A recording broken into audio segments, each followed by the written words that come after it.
cristal laser fait croître des cristaux synthétiques pour des applications optiques. L'étape principale, qui est la première étape, consiste à faire croître des gros monocristaux dans des fours électriques. À partir de poudre chimique, on obtient un monocristal qui va faire entre un demi-kilo et 1 kg. Ensuite, ce gros cristal brut va être taillé et poli pour fabriquer des composants optiques. Les contrôles finaux sont effectués en salle blanche pour garantir un composant optique exempt de toute poussière. Chaque client demande une fabrication tout à fait particulière. On n'a pas de produit en série. C'est selon sa demande, selon son plan, que nous allons tailler, polir, obtenir les dimensions et les caractéristiques exactes que souhaite le client.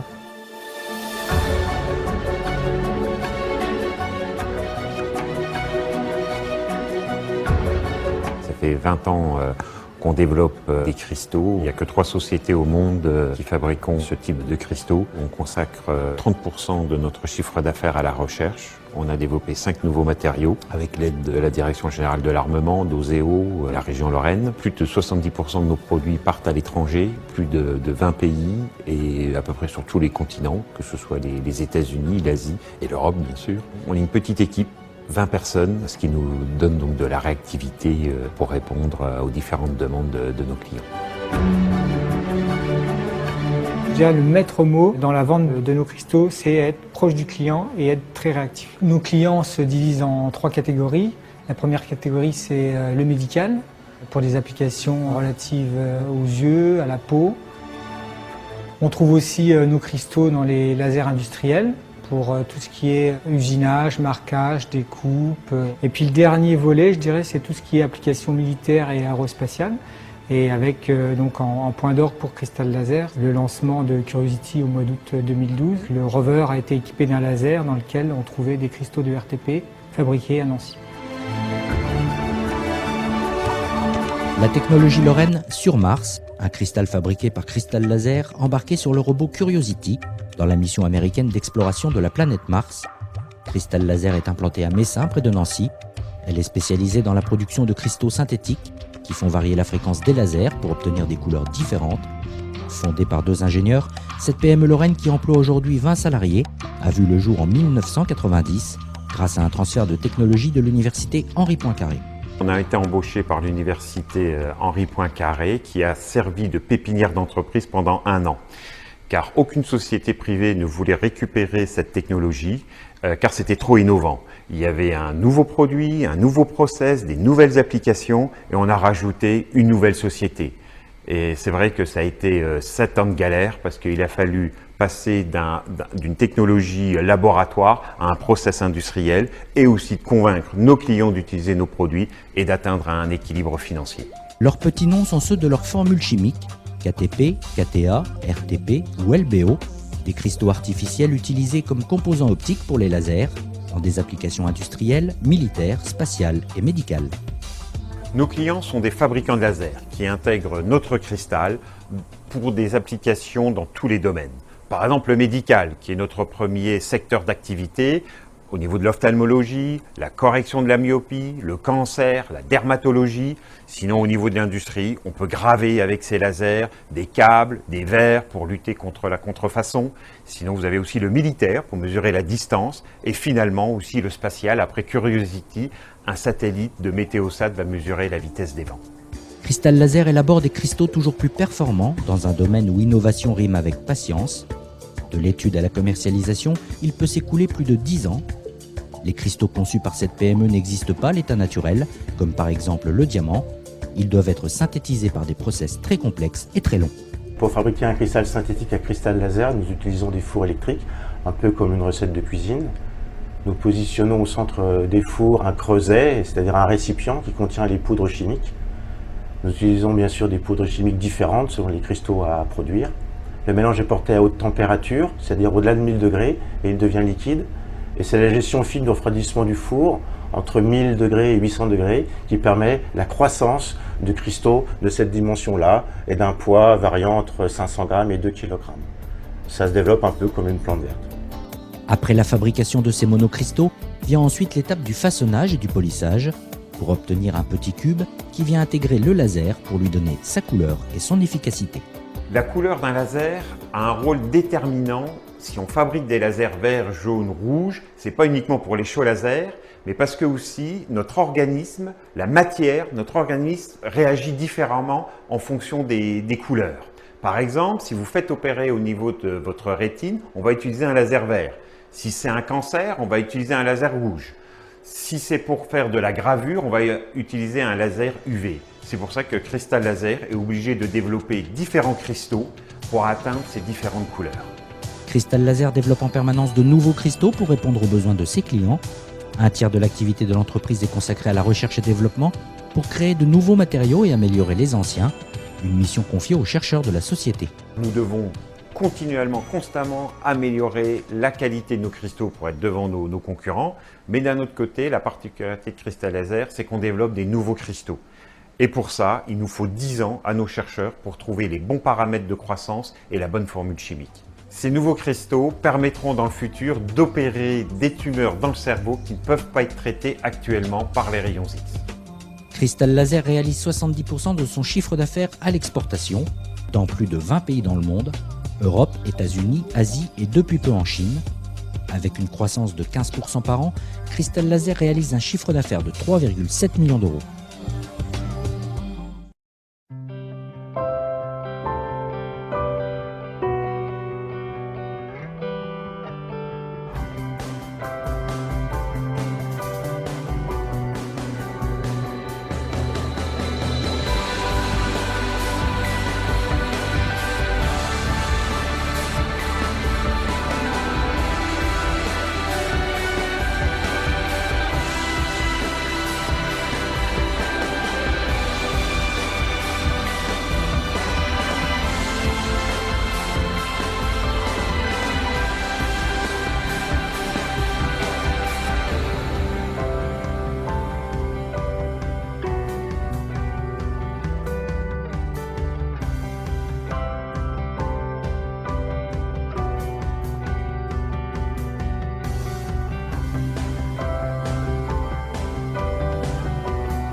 Du pacte Lorraine signé il y a tout juste un an. Il vise à soutenir, je vous le rappelle, les entreprises lorraines innovant dans le secteur des matériaux, des énergies et des procédés en développant pas moins de 300 millions d'euros sur 3 ans. 191 projets ont déjà été retenus. Parmi eux, l'entreprise Cristal Laser située à Messin à côté de Nancy. Elle a participé à l'aventure du robot Curiosity et seules 4 entreprises de ce type existent dans le monde. Sa spécialité, la fabrication de cristaux utilisés par l'industrie laser. Portrait de cette entreprise qui n'a cessé d'innover depuis sa création il y a 25 ans, signé Gaël Thiss. Voilà typiquement ce que l'on fabrique. On part de produits chimiques et on crée un monocristal là, de LBO. Et ce sont dans ces fours que tout commence. L'environnement thermique et chimique nécessaire à la formation du cristal y est reconstitué. 2 à 3 mois de gestation sont alors nécessaires pour créer ce genre de pièces. Actuellement, comme une couveuse, là dans chaque four, on a un cristal en cours de fabrication. Et donc comme on a 60 fours, tous les jours à peu près, il y a un cristal qui sort. et on relance la fabrication. Le cristal est ensuite taillé par des robots à lame diamantée avant d'être poli et contrôlé au nanomètre près. Sa forme et sa taille diffèrent alors en fonction de ses applications. Voilà les dimensions des cristaux, quelques millimètres de côté. Ces cristaux sont développés pour fabriquer des lasers UV. Les clients de l'entreprise sont donc des fabricants de lasers, industrie, médicale ou encore aérospatiale. La gamme de leurs applications est très diversifiée. Ces cristaux permettent de faire varier la couleur des lasers. On va avoir des lasers verts, rouges, bleus, jaunes, UV, infrarouges. Pour opérer la rétine, on va utiliser un laser vert. Pour certaines interactions au niveau de certains cancers, on va utiliser un laser rouge ou jaune. En dehors du médical, on travaille aussi pour l'industrie, soit semi-conducteurs, soit aussi du marquage. Et donc on a des lasers UV qui à certaines longueurs d'onde très basses pour pouvoir marquer finement. Un secteur de pointe et un secteur d'avenir puisque le laser n'existe que depuis une cinquantaine d'années et que ses applications ne cessent de progresser. Pour suivre le marché, l'entreprise consacre 30% de son chiffre d'affaires à la recherche et au développement, un secteur soutenu par l'État et la région, notamment dans le cadre du pacte Lorraine. Il faut 10 ans pour développer un cristal et donc bien sûr la Lorraine nous a aidés et continue à nous aider, même à renforcer ses outils pour financer la recherche et le développement sur ces cristaux de très grande dimension, mais aussi sur des moyens de polissage pour arriver à une très grande qualité de surface qui est en dessous du nanomètre pour éviter tout défaut et pouvoir justement augmenter la puissance des lasers. Et on peut dire que l'entreprise est concurrentielle. Seules 4 sociétés de ce type existent dans le monde. Et en 6 ans, Cristal Laser est celle qui a mis au point la fabrication des plus gros blocs de cristal. Certains de ces composants ont aussi été intégrés dans la fabrication du robot Curiosity. Avec 15% de croissance de chiffre d'affaires par an, l'entreprise espère embaucher une dizaine de personnes d'ici 3 ans.